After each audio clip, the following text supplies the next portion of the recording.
$1 is not some kind of like bullshit, and not something that's gonna just annoy us. Kate and Jimbo, we wanna see a bit of football chat, not like the rest of the other football crap. Hey, we wanna get it with the realness. Oh, baby, Kate and Jimbo.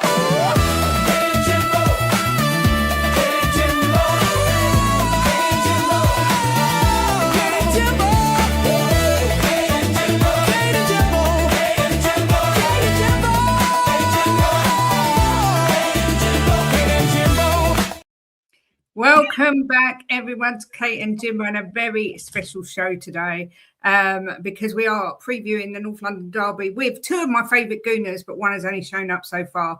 We've got Egal in the house today previewing the game with us, and Kunle is coming as well, but he's late as usual. Jimbo, how are you doing today? Are you well? Yeah, good, thanks. Welcome, Egal. Yeah, you've not met. You've not met you. You're always welcome. First time we've spoken, yeah. I'm sure. Well, I know Jim's seen Well, plenty of times. That was on purpose. Don't talk to goodness.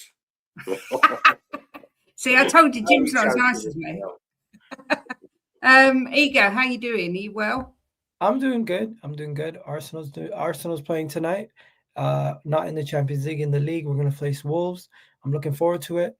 And we're kind of like, I'm not even disrespecting Tottenham, but we haven't really been able to focus on the North London derby yet because we just got so much other stuff going on. We had you guys have had so much time off since you sacked your manager and everything that you've only been looking forward to this game. But we've had the FA Cup game that that we had to deal with, then this game versus Wolves, and it's just kind of like trying to manage the injury, not getting injured, not getting injuries. Like today, they're thinking about scrapping warm-ups for Arsenal. Because our warm-ups, we've had so many injuries through warm-ups that we're looking to scrap them completely. Really? We've had like 5 injuries from warm-ups this season. Yeah. That's madness. I know Calafiori got injured the other day at warm-up. Saka got injured first warm-up versus Leeds. Saliba got injured versus Liverpool away, third game of the season through warm-ups. So whatever they've been doing in the warm-ups, Arsenal's actually considering scrapping it completely.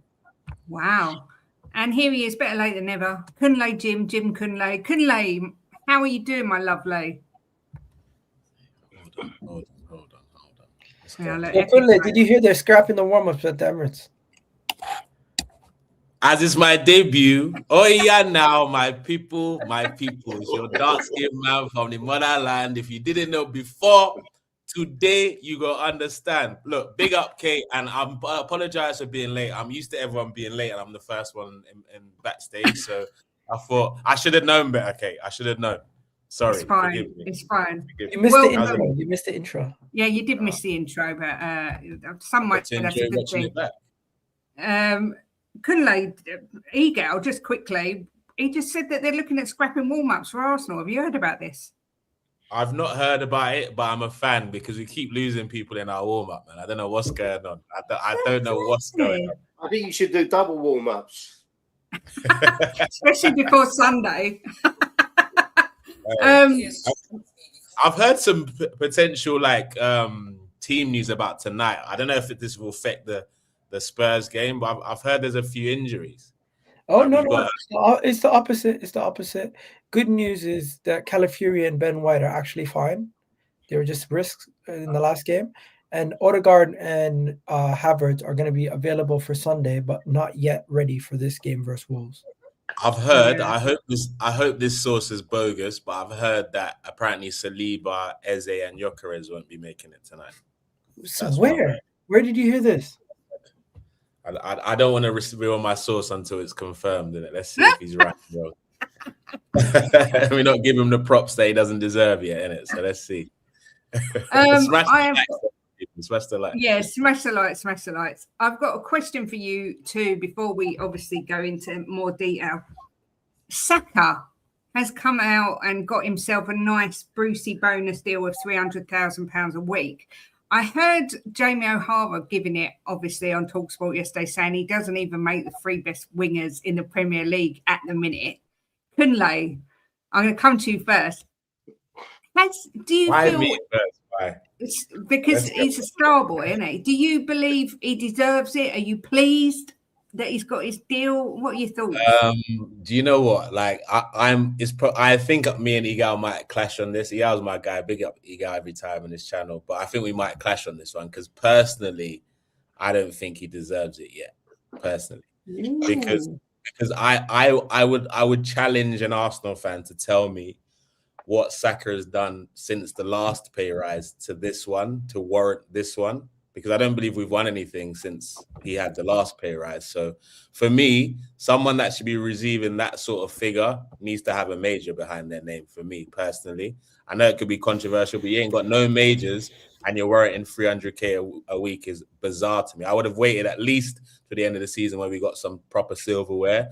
Then for me, it would have made sense. He's being rewarded for actually delivering something. Some people will say, oh, he's carried us on his back for blah, blah, blah. And he did carry us those first two, I think the first 2 years of Arteta, but he's not carried us for the 3 title runs we've had in the last 3 years. It's been quite equal around the team.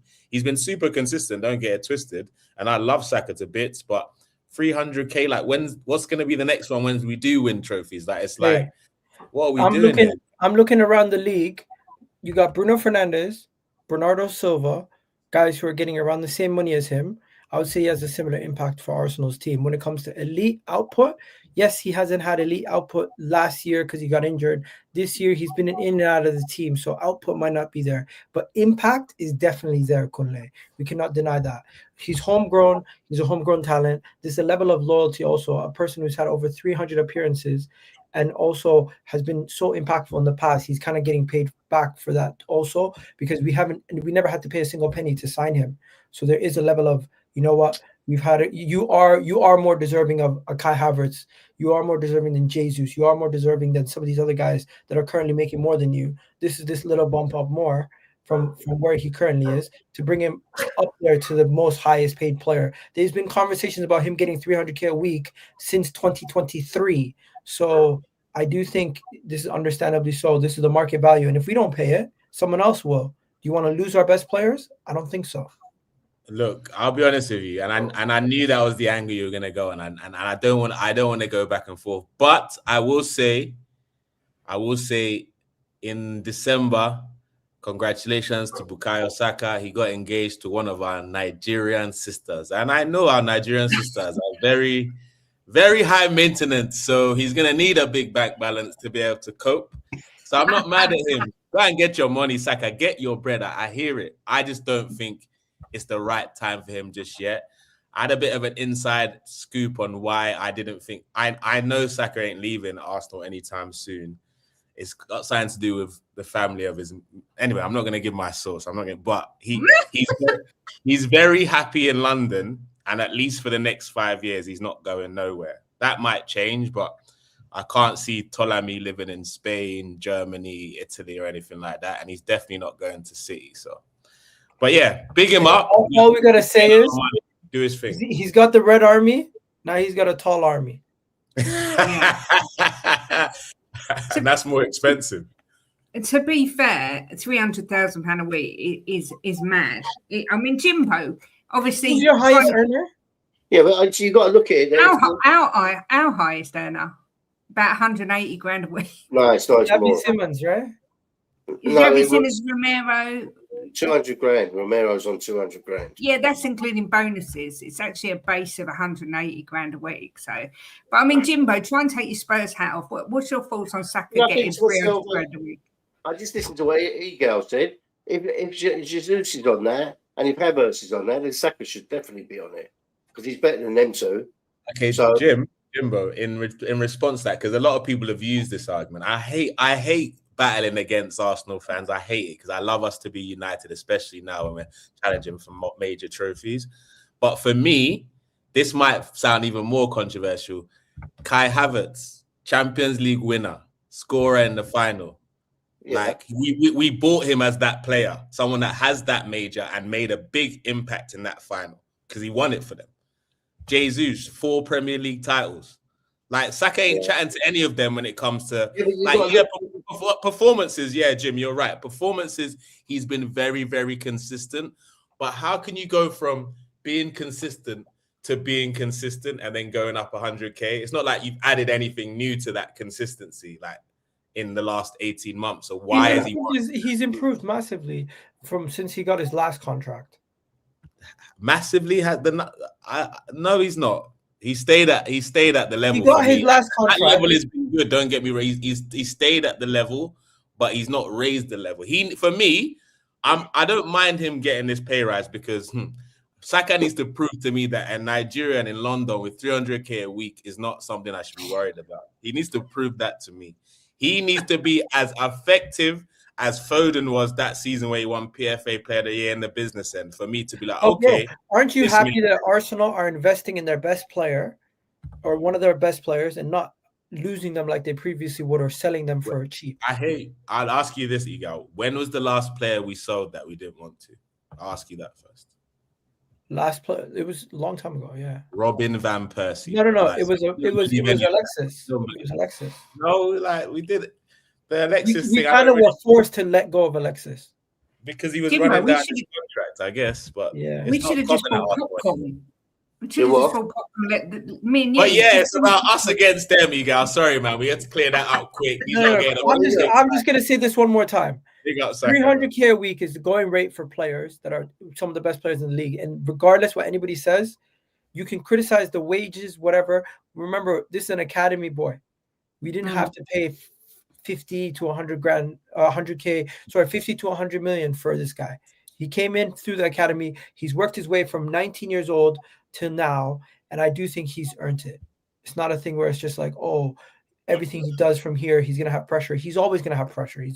He's one of Arsenal's best players. I wonder whether, to be honest, but 300 for a charity shield win is madness. You can't look at it like that, right? You've got to look at it that they're building a squad that's challenging for everything. So they've got to, if they want to keep their best players, they've got to pay. But this is why Tottenham are where they are, because they don't. When they've had top players, they don't pay them the money. So they move on and get the money, like to Real Madrid or wherever they go.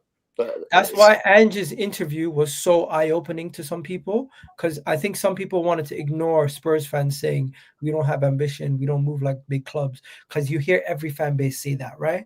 But when you have a former manager saying Tottenham don't move like a big club, I asked for 4 or 5 key players. They gave me 3 kids in Solanke. It's like. Yeah, but there's 2 arguments to that. Egal. One of them is that he's stating the fucking obvious that all us Spurs fans knew, right? Everything he said, we knew that, right? And the other thing is when you talk about Semenya and who else was there, Semenya didn't want to come to us. We offered him £50,000 more wages than what City are paying him, and he said no, right? Who was the other ones?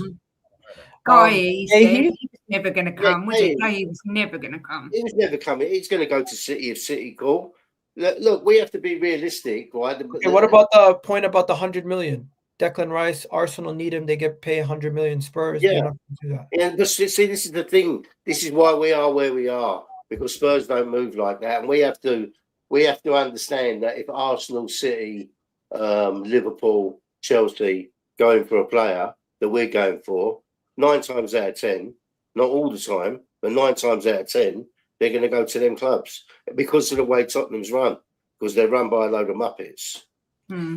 You missed out on capitalizing on the opportunity that you had with Harry Kane, Son, all those quality players. Because let's be honest, everyone draws comparisons to your Tottenham team with Pochettino and this Arsenal team because we have not won the league or the Champions League yet. But where we have differed is we didn't rest on just competing. Yeah, we're still pushing to try to get over and win. Where you guys, I felt like for 3 seasons, you just said we're good enough. Next season, we're good enough. Next season, we're good enough. We're like, we're not good enough. We need to improve here, here, and here. Go and sign 8 players in the window. Wait, do you not think they thought we overachieved so we can balance it out the following year either way, like, and then we can get away with it? Do you think something that's like that possible too. This ownership is a disgrace. But where they messed up is they went multiple transfer windows, not improving the team. You had a good midfield, you had a good defense, you had Toby Alderweireld and Vertonghen, you had a midfield, you had one of the best midfielders in Moussa Dembele at the time. You had the best striker, you had proper wingers.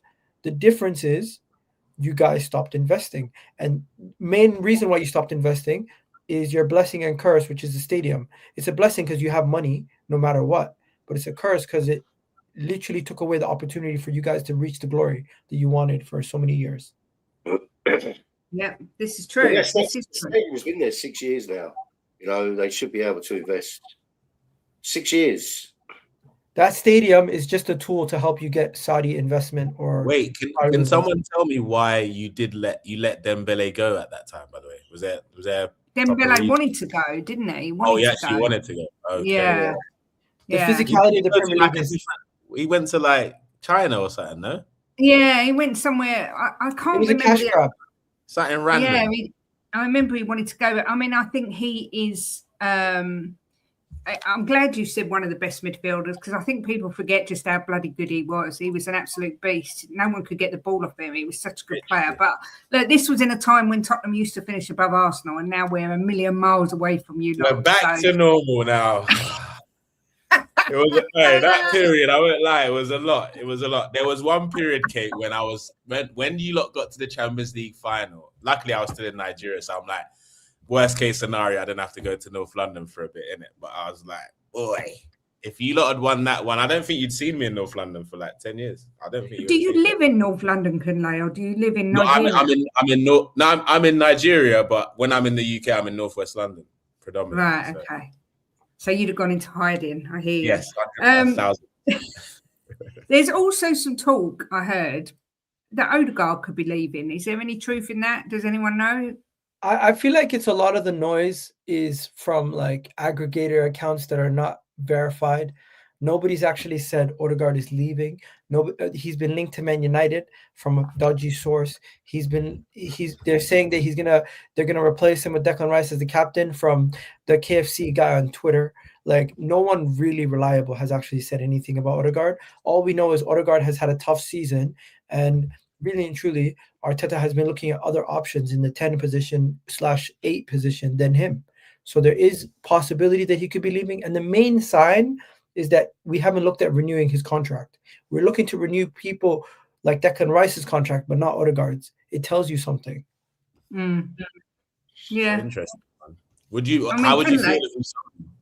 if I was going to say, I think for you, I don't rate Odegaard anymore. I think he was a better player than he is now, but I think Rice should be your captain. So if Odegaard does go, it opens up the door for Rice to be your captain. But I mean, I think Arsenal fans rate Odegaard probably more highly than us Spurs fans do. I don't know. I'm not going to say too much. He'll probably score well against them Sunday.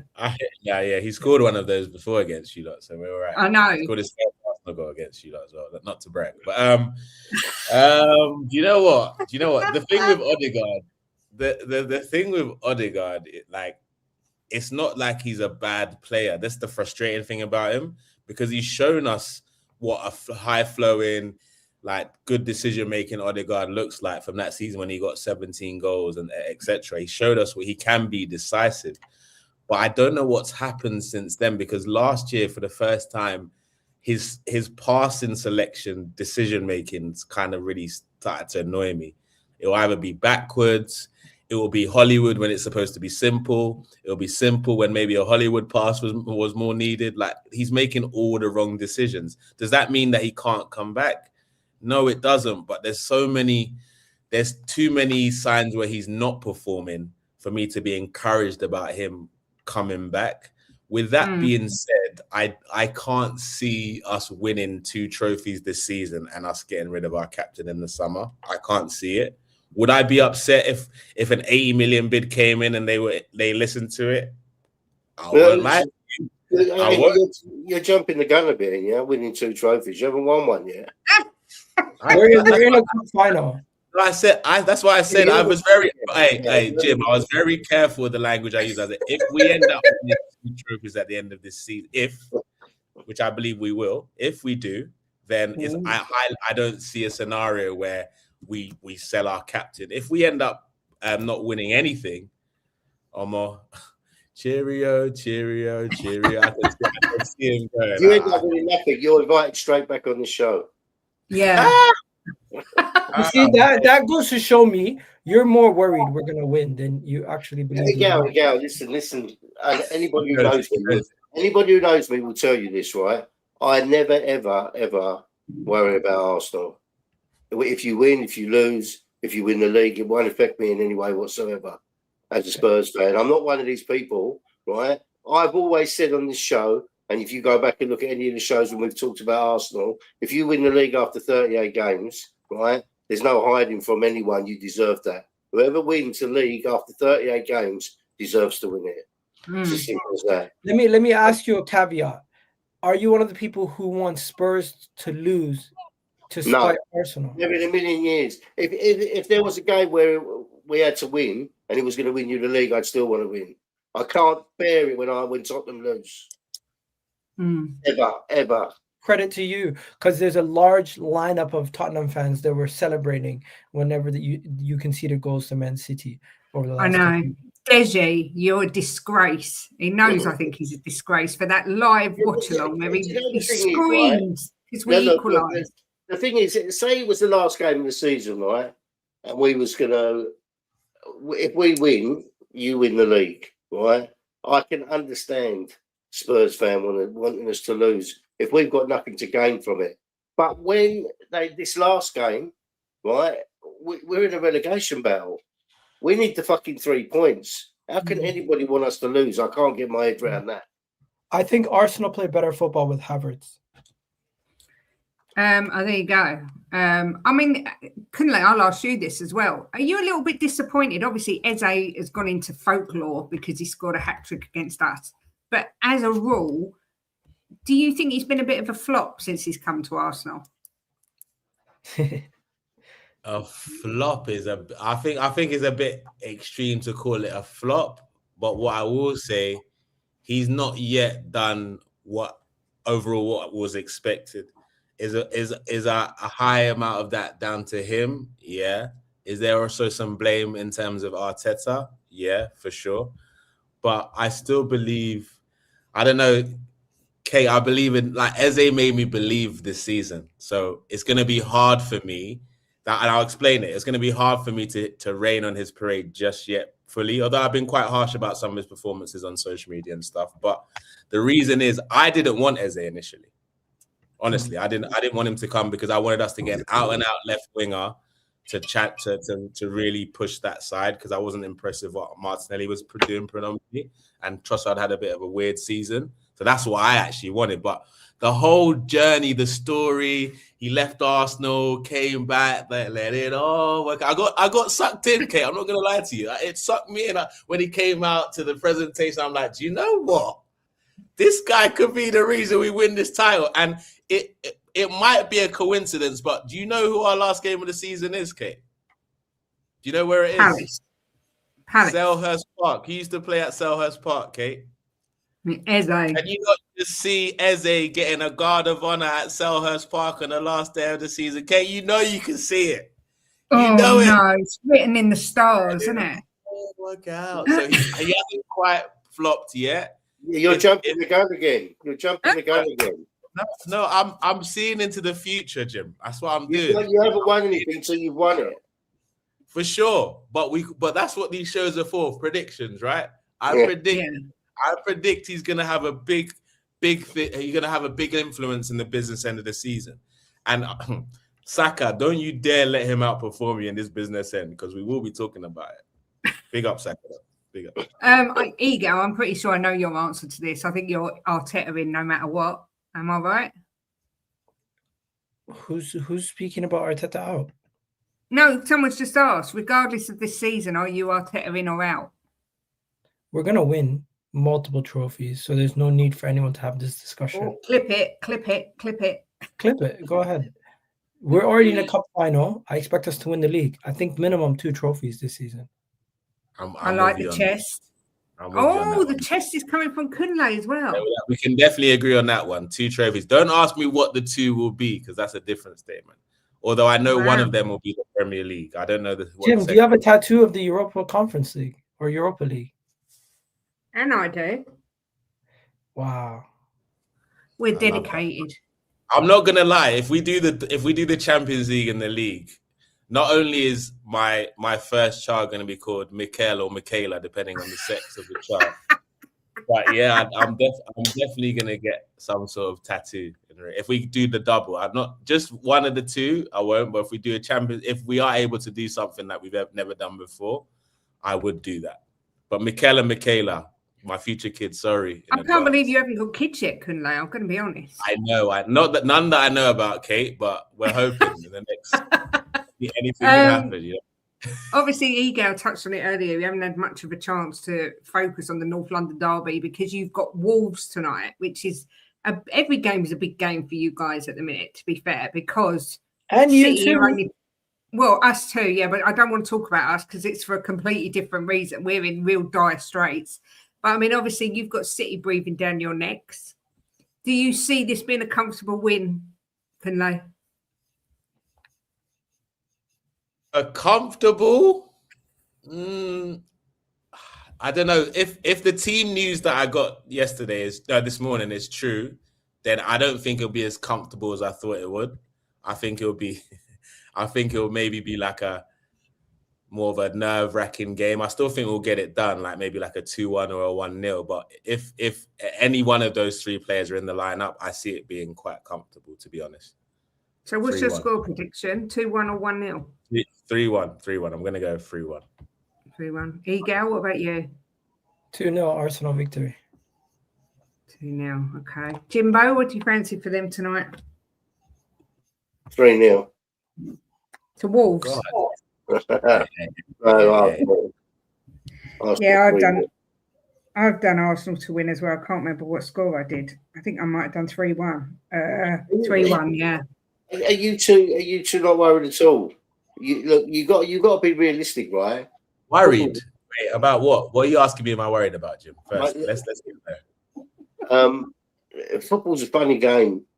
You know, every week swings and roundabouts. Things change. They're 4 points behind you, City, right? If you get one draw, right, and then it's in City's hands. If they win, it's in your hands, but it's in their hands as well. So the thing is, there's two ways to look at something.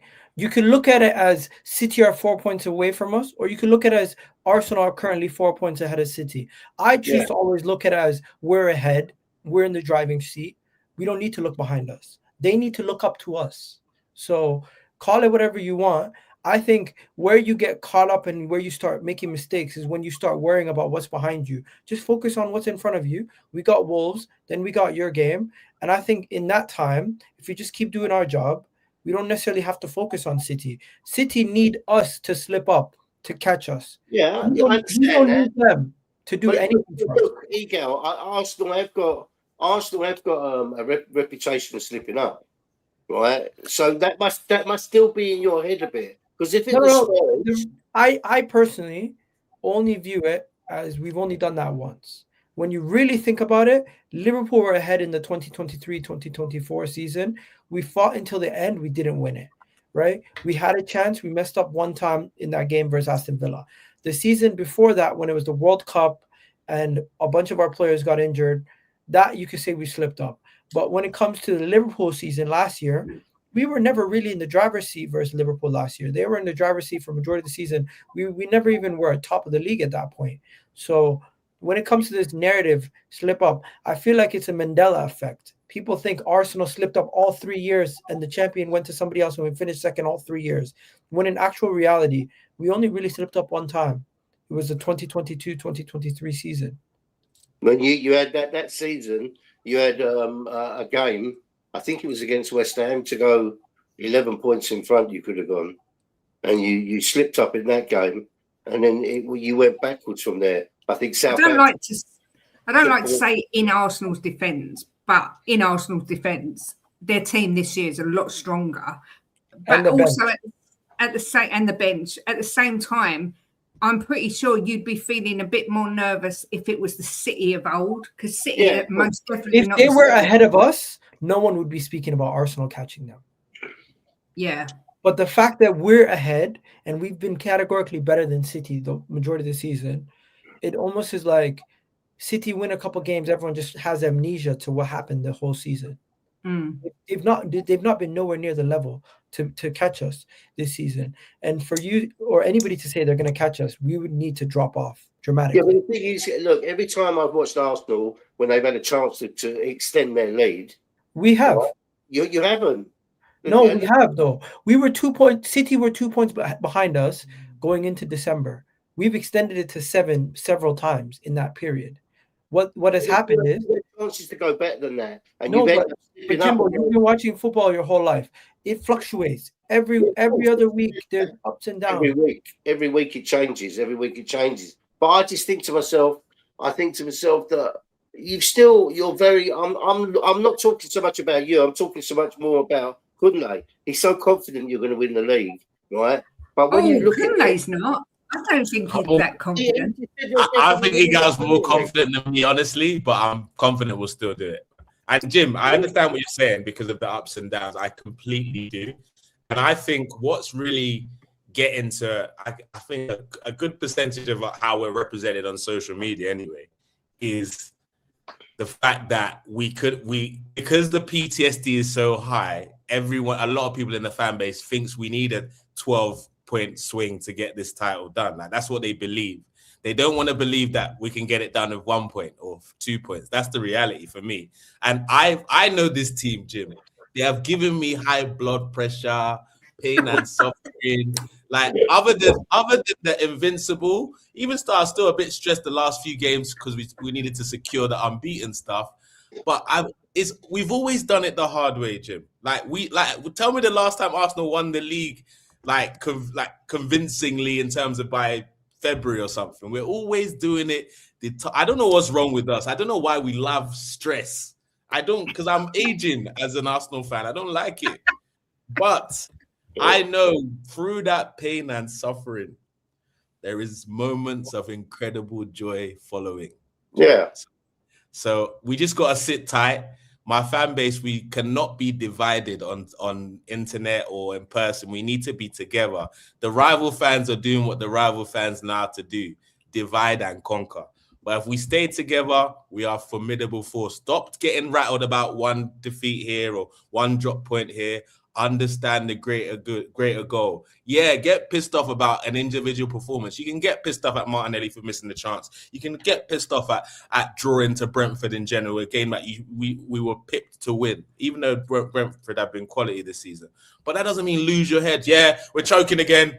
We're done. Like 4 points is going to be 1 point, and then it's bad energy. Like, come on, act like you've been here before. I know a lot of you young fans on social media have not been there before. I understand. But go and watch the tapes. We've been here. We're the third successful team in England for a reason, man. Come on, put some respect on your club's name. I do find it incredible when I watch the match reactions on the terrace if you've dropped points and it's like, congratulations, City, you've won the league. And it's like, what? Really? What? Extremism. Yeah, when they who did you draw with the other day? Was Wolves 0-0. And I saw Arsenal fans calling for Arteta's head. And I think to myself, oh my God, you just can't believe that fans go into a meltdown because you drew with Wolves. Look, at the end of the day, right, from any team in this league, other teams can drop points. Because on their day, they can defend for their life. You know, they can have a fantastic day. That's why they're in the Premiership. Even the lower teams. They can red cards. Teams, you know? So when you drew with Wolves 0-0, I saw the people having a meltdown. It really does make me laugh. What the fuck you don't want to be in our position? Yeah, I mean, according to Opta, which I don't really like going by, but it's giving Spurs a win probability of 15%, the draw 23%, and Arsenal 62%. The only injury we may have back is Richarlison, which I don't think will be sending anyone into a meltdown and panic. Is Porro not back? Not according Richarlison scores against us, you know. He does score against you, you're right. We're winless in 8 games. We are going into it with, I think, 11 or 12 injuries. We are literally low on confidence, low on players, low on form, everything. You both, whichever one wants to answer first, you must be going into this full of confidence, this North London derby. I'm not thinking about it yet. I'm really just like so zoned in game by game that the Northern Derby has been spoken about so much by everybody else, but as a fan base, as a collective, I feel like everyone's just like game by game. Like Yeah. Tottenham game, once it comes to Friday and we've done this game with Wolves and we've completely gotten the Wolves game out of my system, then I feel like I'll actually be ramped up and start thinking about the Northern Derby. But because you guys have been sacked your manager and you've been so poor, the last time I thought about you guys was I wish you guys still had Thomas Frank. That's the only thing that's like I thought about when it comes to going into this game so far. Inside man, Thomas, man. Big him up, man, for the great work he's done. He went inside the team and disrupted them from within. I wish you really left him a bit longer because maybe we could have done a Benitez, how he messed up Everton in behalf of Liverpool. I feel like we needed him a little bit longer. If he had just stayed for this last week, perfect. We would have battered you. I'm not going to lie, we would have battered you like 4-5. But as we talked about on the terrace, Kate, the fact that you have something new with 12 days to kind of get something together because you ain't had a game for a while, it increases your chances of getting something out of that game. Does that mean I believe you're going to win? No. But there's a higher chance of you doing something on Sunday. Now we've got a new man with some new ideas, new voice, maybe play some players in more favorable positions. Who knows what he's going to do? Then you have a chance for sure. It's not as clear cut as I was going into the game a few weeks ago. That's what I would say. Yeah. Do you agree with that, Eagle? I was going to call you Eagle then. Eagle Tudor's in my head. Egal, sorry. Do you agree with that we've got that element of unknown because even us Spurs fans don't know what this guy's going to do? Hey, I hope he plays football and comes and says, you know what, we're going to go toe-to-toe for Arsenal because you guys are going to get opened up. He needs to be very pragmatic in this game. There has to be a level of pragmatism because if you go into this game attacking, even though you're at home, it can turn quick. Like I don't think just because you've changed the manager, all of a sudden everything's going to be all happy at Tottenham. Your home stadium this season has been the opposite of a cauldron. You guys have been so easy to get at home because the home crowd is getting onto the players, getting onto the team. In the Northern Derby, if you concede early, could you see a situation where even though you have a new manager, the stadium just turns super negative? Yeah, I think if they don't come with any fight like they did against West Ham, where we just sort of rolled over. If we score early, I think it's game over. I don't think Tottenham have enough to stop us in the attack. I don't think your attack is good enough. Under Ange, at least you guys were still able to score goals. Right now, I doubt you guys are going to be able to score, let alone keep us from scoring. So you're confident, obviously.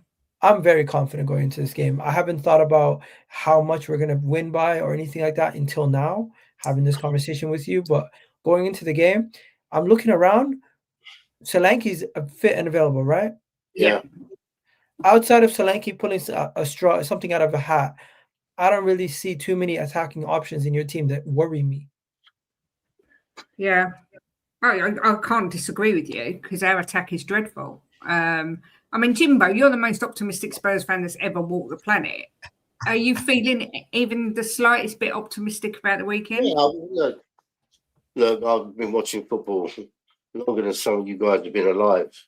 Right? And one thing I can tell you now is when it comes to North London Derby, a lot of shit goes out the window. You know, that last one you beat us 4-1, everything was wrong that day with Frank, the way it just wasn't right. And I mean, the game was going 5 minutes and I said to Kate, this game's finished. We ain't winning this game. After 5 minutes, I knew. But I think with these players, we've got the players we've got available, right? They're not shit players. Some of them are really good players. But I like Tell. All right, I'm convinced there's a real good player in Tell, but he's in and out. Frank was giving him one game in, then he'd leave him out for 3 games. Then he'd give him half an hour. These guys need a run, right? And if this guy can instill some confidence in them and tell them that they're good players, that they need to go out and show it, right? With this new manager, still some confidence in them, we might go out there and be able to nick a win or a draw. I'm confident we can get something out of this game. A win, Jim. Yeah, A win. Yeah, I'm Jim, what's confident we can get something out of this game. Yeah, definitely. I think there's getting something, yeah, but a win. People Hey, let him have the confidence. the people are looking at our That's players. his team. People are looking at our players like they're shit players. They're not. They're not. They've just been played wrong, and its manager has got he had nothing about him, right, to get a foot up their arse and get them playing. He was like a wet fucking piece of fish. Hey, honestly. I look at your team and I do think you're worse than Villa. I do think you're worse than Newcastle. I do think you're worse than Man United, Chelsea, Liverpool. I do think you're there. You're maybe not as bad as relegation, but it's down to the fact that your best attacking options are injured. Kulusevski and Madison are huge misses. That's a massive factor. But look, Odegaard,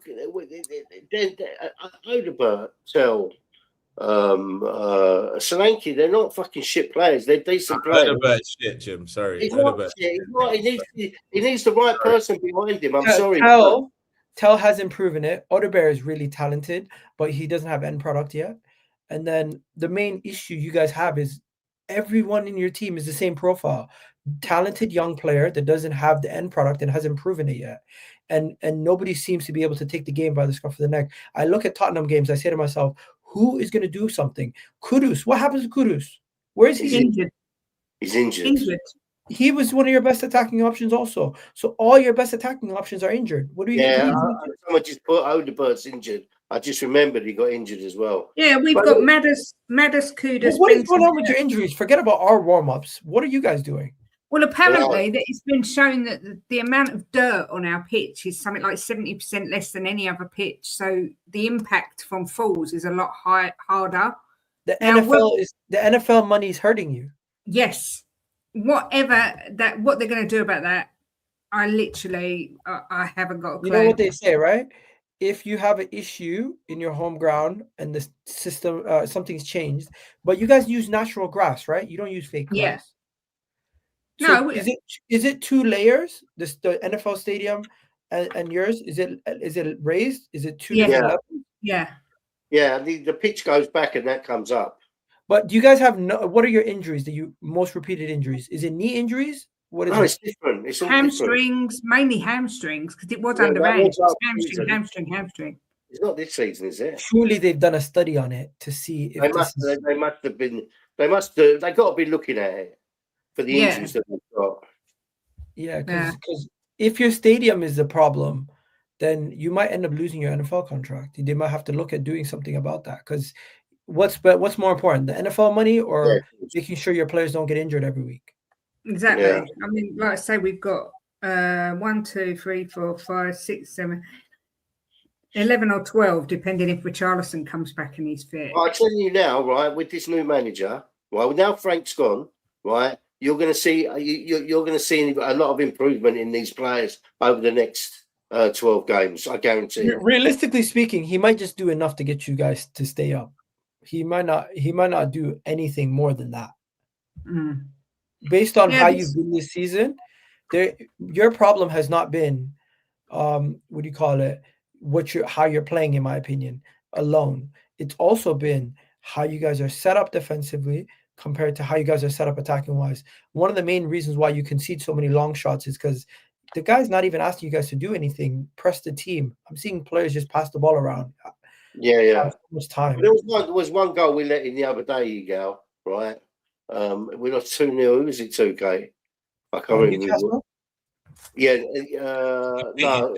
Pick your poison, Jim. I was going to say, pick any team. We lose to everyone. Right? And someone crossed the ball in, right, to our box. And I swear to God, I thought they were playing musical statues. Not one person moved. And the ball just went past all of them. And there was a guy at the back post just tapped it in. Oh, that was Newcastle. Was it Newcastle? Yeah. And it's like, what is he doing with these on the training ground? So I think this new guy, he puts a lot into the training. He says because how you play on your match day is going to come from the training. So I'm hoping we're going to see a massive difference. You got people in the chat saying your training ground's a problem also. Yeah, I've seen that as well. Look, I don't know. He's being looked at. That's all I know. Hey, unless you have an energy plant next to your training ground, you should be fine. Yeah. Twisted says is Tudor tried to win or avoid a loss. He has come out and says he will never play for draws. Yeah, he said he doesn't play for draws. He plays to win. So we shall see. I don't care if he does nothing except keep us up. Well, I think most Tottenham fans have accepted we're probably not going to get anything out of Sunday's game. If anything does happen to come out of it, it's a bonus. No, most. I said most, Jim. I didn't say delusional, crazy people. I said most. So hopefully we'll do enough to get enough at the rest of the games. But couple of questions.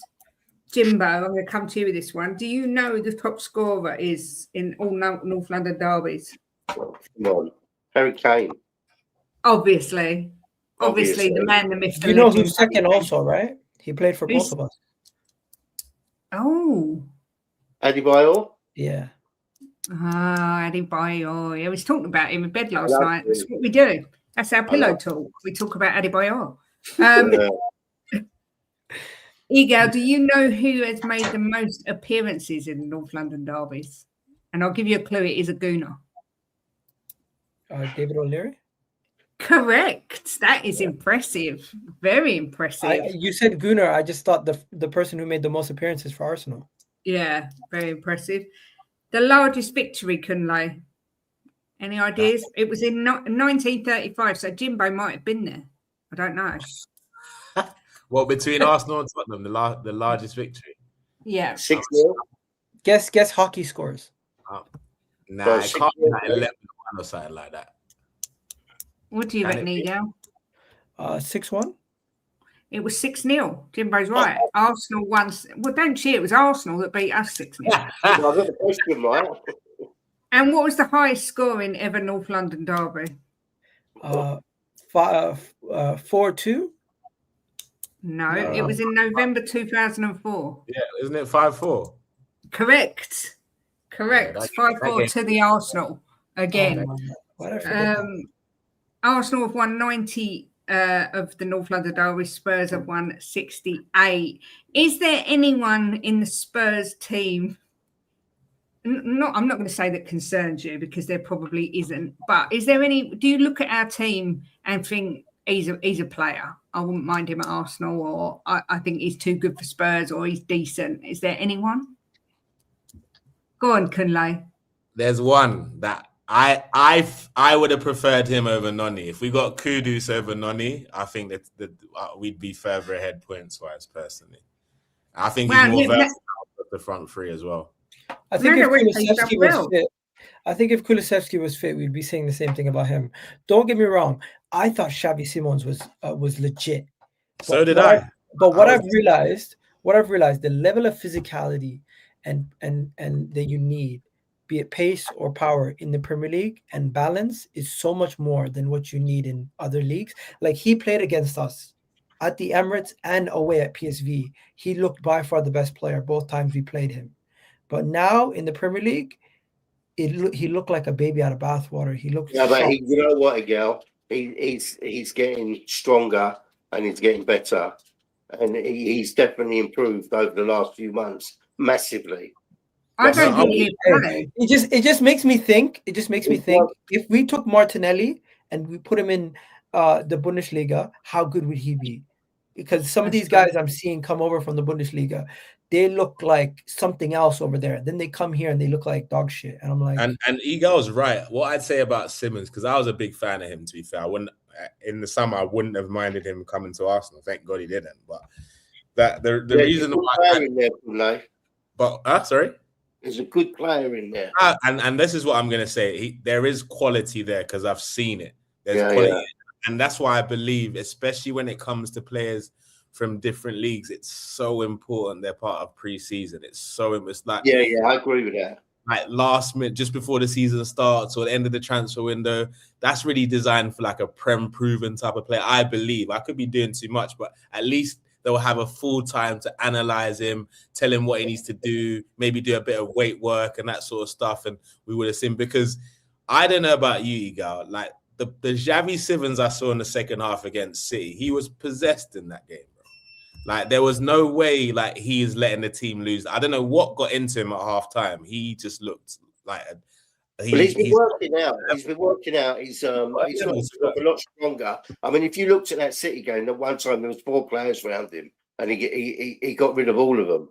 He's definitely improved massively. So I think next season he's going to be a real asset for Spurs. Or he leaves in the summer because you got relegated. But he's on a 5-year contract, so they can't go in. Have you guys even in the championship?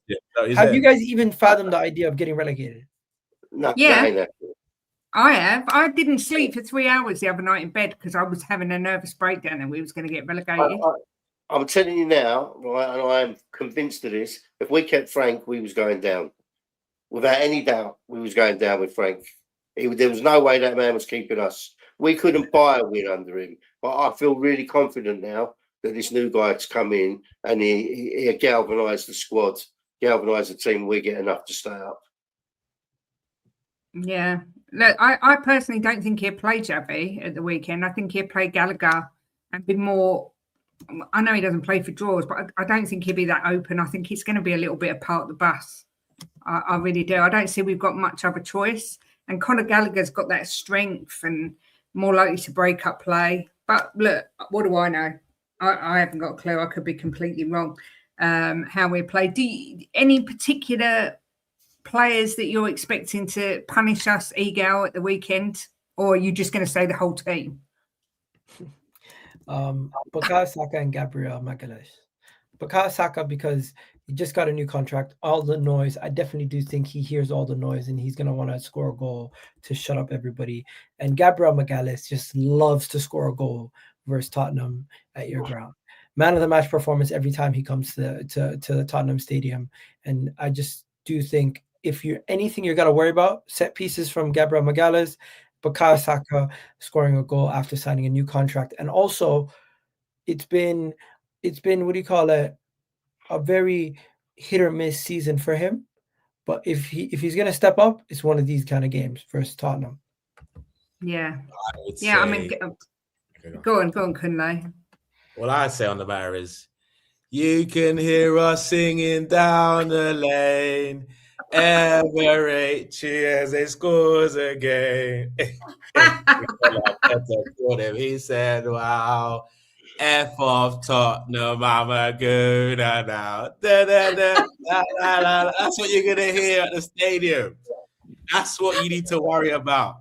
Ian Wright planted the seed in this boy. He said, if you want to be remembered at Arsenal, do something in the derby day. He's done it first time. He knows what it's about, that particular performance. So he's going to do it again.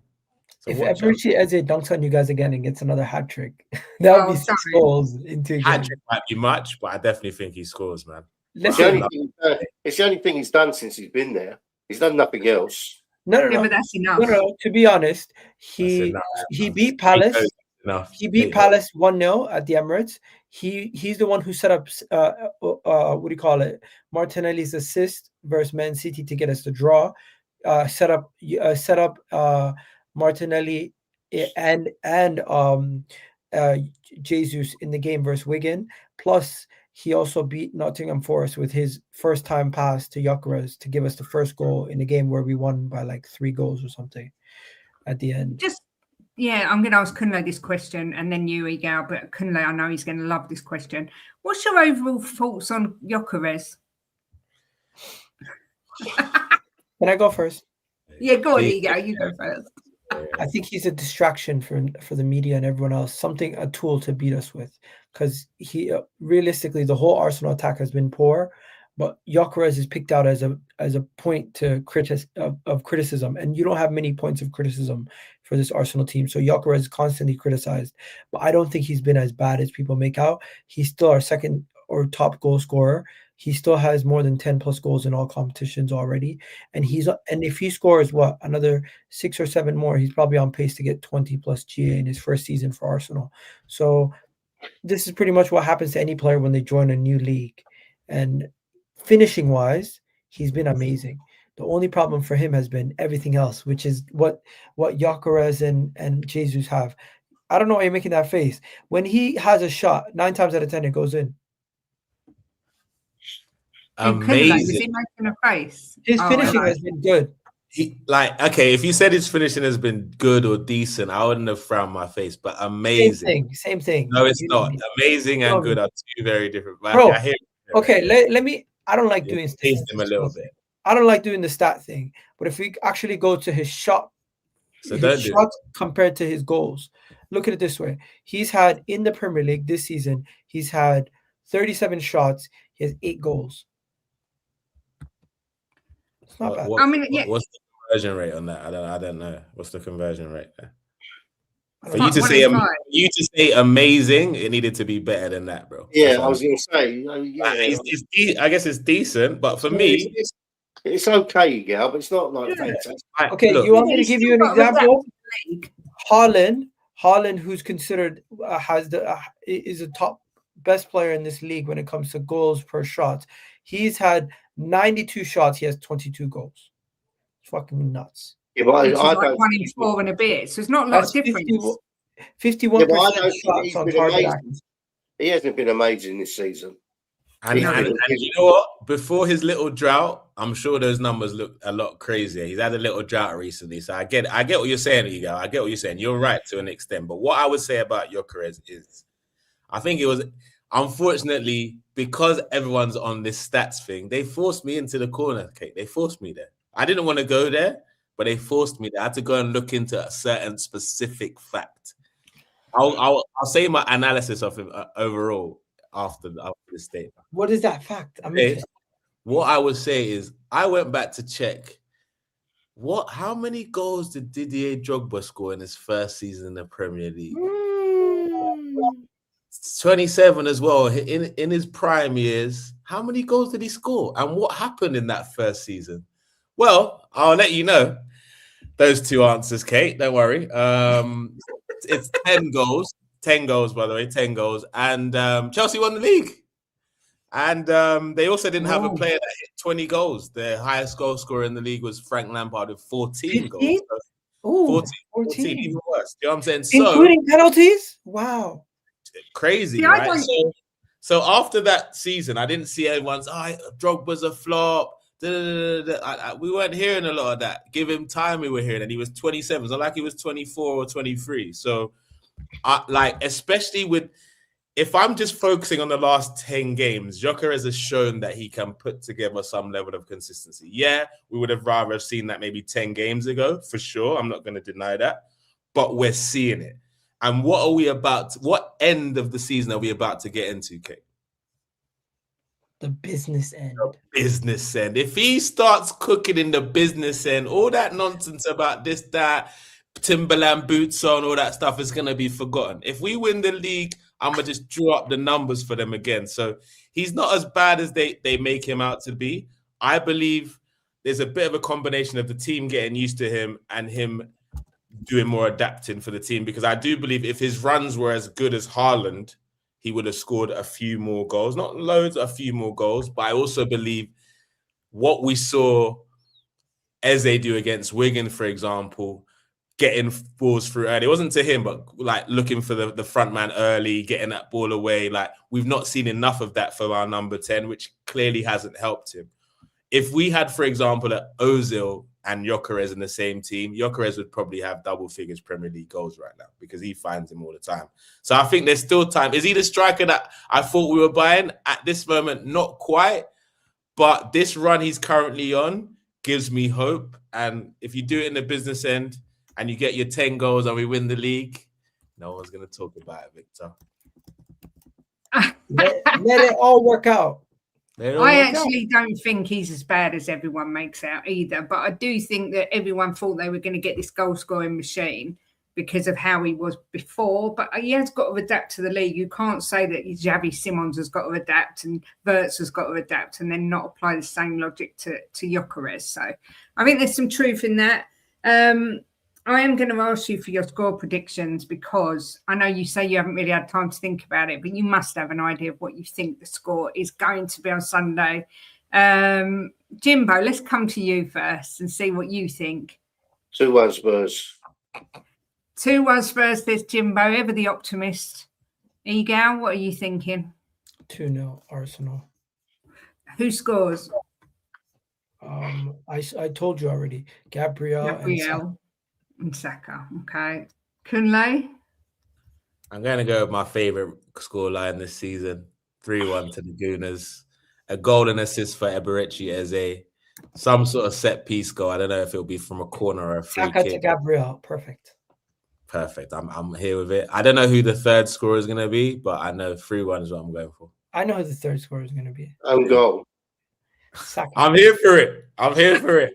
My man, if own goal can get me 20 goals this season, I'm here for it. You know the problem is Saka has assisted an own goal 5 times this season. I want his assist to count. Oh, they don't count those 5. Really? They don't count those. That's unreal. 5 assists for own goals this season. Hey, I'm gonna 5 times he's passed the ball. Bro, against Wolves by itself, his assist led to an own goal. Wow. Yeah, I remember that. Twice in that game. I said to Jim, guess what score I've done for Arsenal? He went, what? I said Tottenham 2. And he went, yeah. And I went, Arsenal 4. And he went, oh my God, I can't believe he's done that. Normally, if I predict a loss, I think there'll be a lot of goals. I think we're going to score 2, but I think you'll score first. We'll do the thing of where we look like we're going to get back in the game, and then we'll fuck up. Yeah, and it'll end up. You're not thinking logically, Kate. You're thinking of Frank, that fuckface that's gone now. He's not there no more. He's gone, right? It's a different manager now. So don't think on them lines anymore. You still the same. You still have the same players. Watching you watch the games together must be the most fun. Egal, listen to me, right? You can have a group. You can have a group of players, right?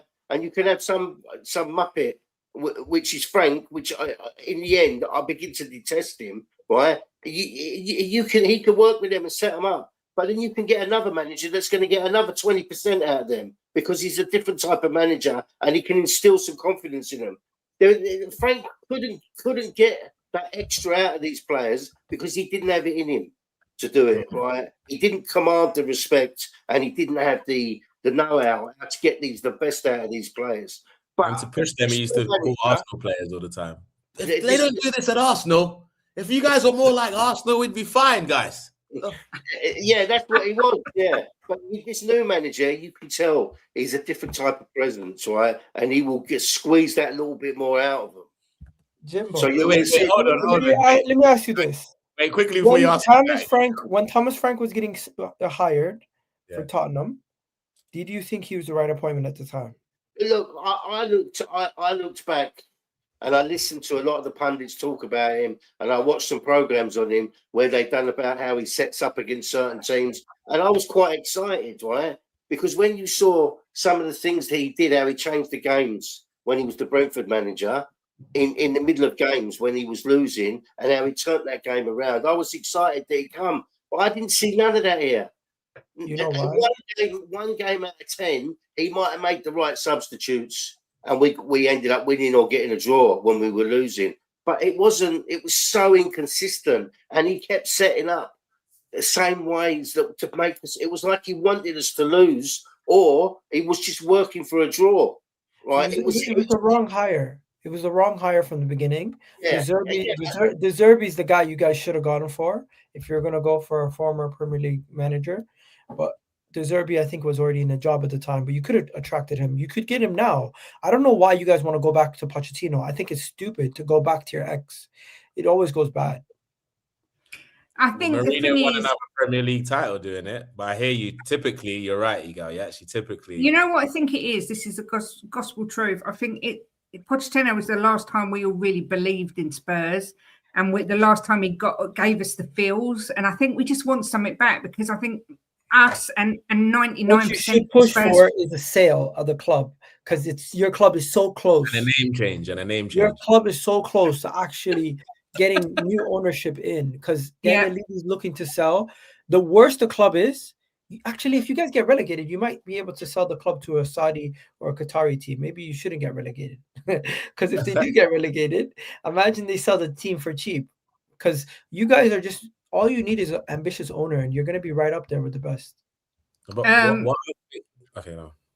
No, go on, Look Kunle. at her smile. Look at her smile. She's What I think, like Jimbo said something really funny, and I'm gonna question him on it first. He said, I've seen from this new guy that he can get a tune out of these. But what did you see, Jim, in the press conference? What did you see? I don't He just. said, "I'm going to be ruthless." I've seen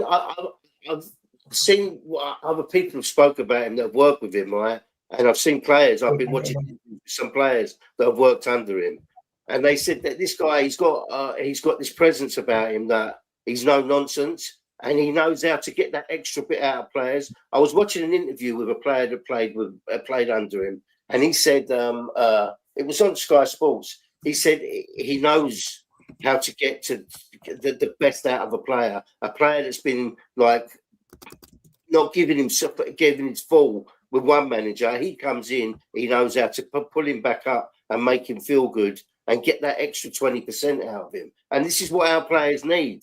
They need someone that's going to be strong with them and make them feel good and tell them that you are better than what you've been showing, you know. Sure. And this seems to be the guy that can do it. That's what people are saying about him that have worked under him.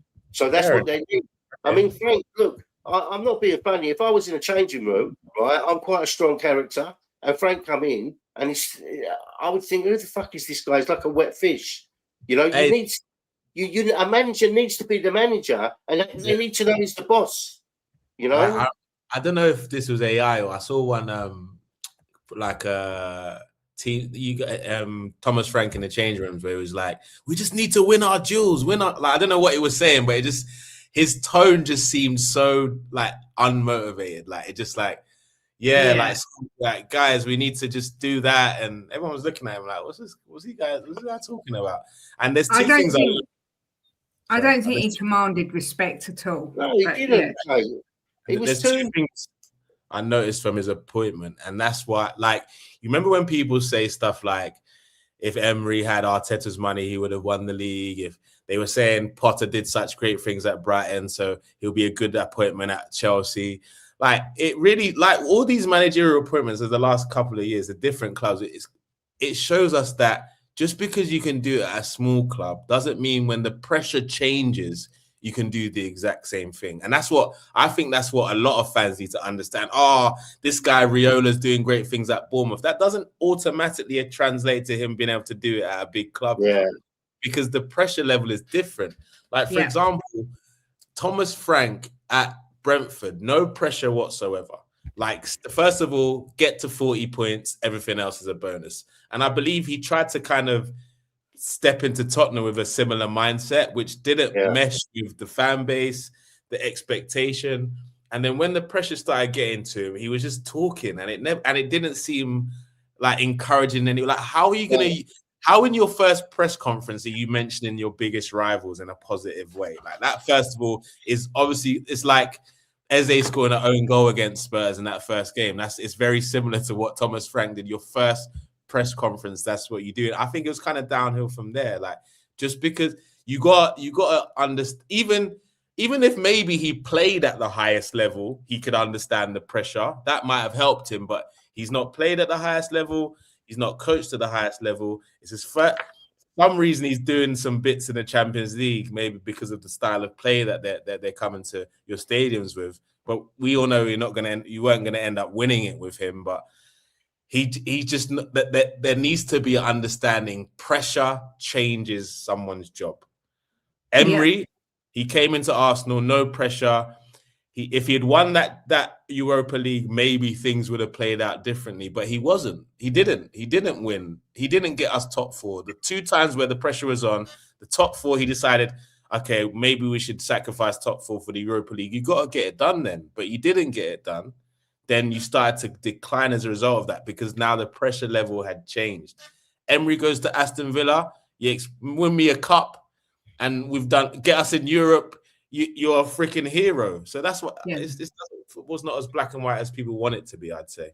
Kate, Julia asked you if you're a Spurs fan. I know she did. People should know me by now. I always say it as I see it, and I cannot see in any universe where we beat Arsenal on Sunday. I just can't. But I always say to Jim, if you hope for the worst, Not hope for the worst. Expect the worst and hope for the best. That's the way to be. But I missed Egal's private message, so he had to go. So big up Egal for coming on. Appreciate it. Kunle, what is going on over at Tunnel TV? There's millions of you over there. Millions. Well, look, yeah, we're crazy over here. We even have a Spurs girl over there as well, man. She's not been I've seen her. prominent of late because I think that has something to do with the results, but she would admit that on air. But yeah, we're just a bunch of crazy fans of the top six, and it's nuts. I wish I could be there more regularly because obviously I'm in Abuja now and the studio is in Lagos, so I can only really get on in the reactions when I'm there, which is why I'm trying to keep up to date with my daily videos. But yeah, we are crazy. That game is going to be war, 100%. I hope some Spurs fans turn up to the studio so it makes it a little bit more fun. Are you going into the studio to watch it? I'm actually going to be in the UK, so I'm flying in on Friday. Yeah, so, are you going to the match? No. Well, if you can get me a ticket, Kate, I'm there. I probably could, but it'd be in the Spurs end. Yeah. Spurs end. Ooh. You know what? I would maybe risk it if there wasn't a chance that I might get recognized because of, like, you know, football terrorists can do some good things and bad things to you in those situations. Yeah. So I'd stay away from the Spurs end for that game. But yeah, do go over everyone and sub to Tunnel. They are absolutely crackers over there. It's brilliant. Kunle, really appreciate you coming on. Honestly, before you go, do you see Tottenham getting out of this, or do you see us getting relegated? But somebody told me that you need win out 4 of your next 12 games to stay up. Do I believe you can win 4? Definitely. Do I think you will win 4? I think 3 will do it, wouldn't I? 3? Okay. Yeah, I think 3 will do it, then you're definitely staying up, man. I say you're definitely staying up. It's going to be painful, though.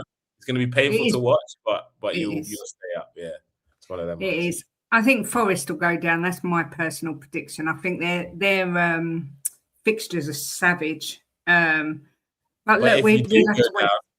I might try and buy the house next door to you, Kate, so I can remind you of that season where Arsenal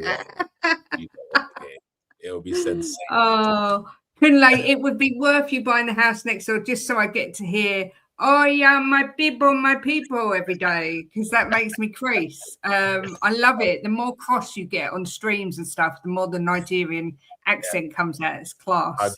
100%. My anger is Nigerian. My joy is English, I guess. There you go. Yeah. Well, I hope you lose then I'll get the angry side. But someone asked if you're welcome anytime. Someone asked if I'm doing a watch along, and the answer is no. We're actually going away for a few days, so I won't even be. Although I'm telling you now, if Tottenham do happen to pull it out the bag and win, there is a chance I might make it onto the terrace somewhere somehow. But there will never be a watch along. I would get cancelled like that if I did a watch along because my language is obscene and Jim's is worse. So I would hate to watch you guys do a watch along. Like that would be freaking hilarious. I know it'd be super entertaining. 100%. So many people have asked us to do it, but we just I know we would forget that we're on a watch along and would just go into some rampage. So I think it's best we avoid that for now.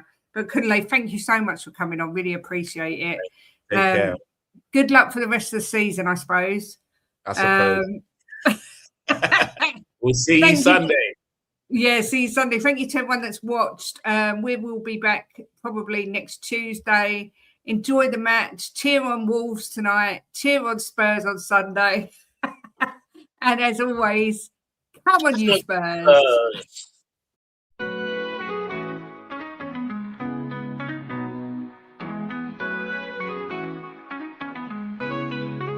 Giving opinions with no regret, smashing the top bins, back of the onion net, talking the talk with Kate and Jim, and walking the walk, just listen in. The perfect match, Kate and Jim, getting at it, Kate and Jim are gonna smash it. Reviews, previews, views, opinions and laughter. Mix and transfer news, it's what you're after. The perfect match, the perfect match. You just got to latch onto that perfect match. The perfect match, the perfect match. You just got to latch onto that perfect match. Jimbo always keeps a positive spin, while Kate's Mickey has a name dropping. Gets you out of the blue like Lenny stop robbing, or she's just flip-flopping. Hell, this place is popping.